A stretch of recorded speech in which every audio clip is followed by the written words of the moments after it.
અમે ભૂલીએ તો હવે માજારે મૂકી પકડજો તમે હાથ। ઉનાળાના ધમધોકતા તાપમાં સૂકી ધરતીને ભીંજવવા ધરતીપુત્રની માંગણી એટલે વરસાદ। પરંતુ આ વરસાદ આજે મેઘ મહેરને બદલે મેઘ કહેર વરસાવતો હોય તેવા દૃશ્યો હાલ જૂનાગઢના ઘેડ પંથકના સામે આવી રહ્યા છે। જૂનાગઢનું ઘેડ પંથક એ અત્યારે હાલમાં બેટમાં ફેરવાયું છે। કેશોદ તાલુકાના મોટા ભાગના ગામડાઓ અને માણાવદર તાલુકાના ગામડાઓ અત્યારે હાલમાં તમામ ખેતરો બેટમાં ફેરવાયા છે। ગામમાં અવરજવરના મોટા ભાગના રસ્તાઓ છે તે પણ હાલ બંધ હાલતમાં છે। આ આકાશી દ્રશ્યો પંચાળા ઘેડ પંથકથી છે કે જ્યાં અનેક ગામ સંપર્ક વિહોણા થયા છે। હજારો વીઘા જમીનમાં પાણી ફરી વળ્યા છે। ઘેડ વિસ્તારના આ આકાશી દ્રશ્યોમાં સ્પષ્ટપણે જોઈ શકાય છે કે ગામની કેવી હાલત હશે।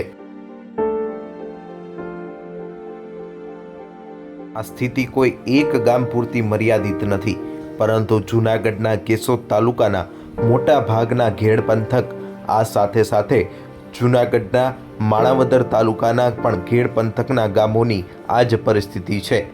ગઈકાલ અને પરમ દિવસે જે રીતે ધોધમાર વરસાદ વરસી રહ્યો છે અને જે પ્રકારે ગામમાં પાણી ઘૂસવાની સમસ્યા થઈ છે, ત્યારે ખેતરો પણ પાણીથી તરબતર થઈ ગયા છે।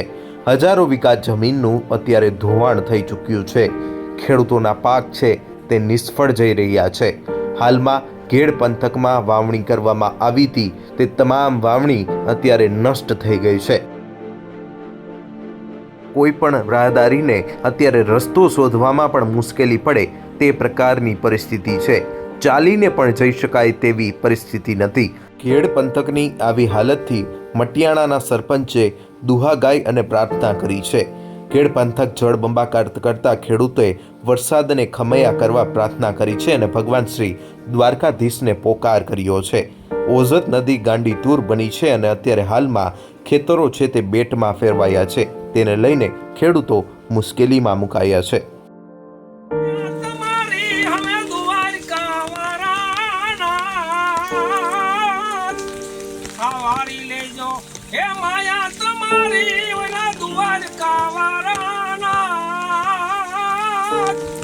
અમે ભૂલીએ તો હવે માજારે મૂકી પકડજો તમે હાથ।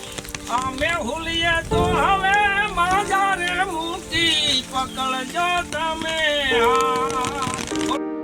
ત્યારે આ પ્રકારની વરસાદની પરિસ્થિતિમાં સૌથી વધુ નુકસાન થયું હોય તો માણાવદર તાલુકાના ઘેડ પંથક અને કેશોદના ઘેડ પંથકમાં થયું છે, જ્યાં માણાવદર તાલુકામાં 1100 જેટલા લોકોનું જિલ્લા વહીવટીતંત્ર દ્વારા સ્થળાંતર કરવામાં આવ્યું છે અને તમામ લોકોને ફૂડ પેકેટ અને પાણીની વ્યવસ્થા પણ કરાવી દેવામાં આવી છે। હાલ સંપર્ક વિહોણા ગામમાં કોઈ પણ પ્રકારની માનવ નુકસાનીના અહેવાલો નથી, પરંતુ હજુ પણ એનડીઆરએફ અને એસડીઆરએફની ટીમને તૈનાત રાખવામાં આવી છે। આ સાથે જિલ્લાના 19માંથી 14 ડેમ ઓવરફ્લો થયા છે, જેમાં નીચાણવાળા 86 જેટલા ગામને એલર્ટ કરવામાં આવ્યા છે। આમ જિલ્લા વહીવટીતંત્ર દ્વારા પણ લોકોને સતર્ક રહેવા સૂચના આપવામાં આવી છે।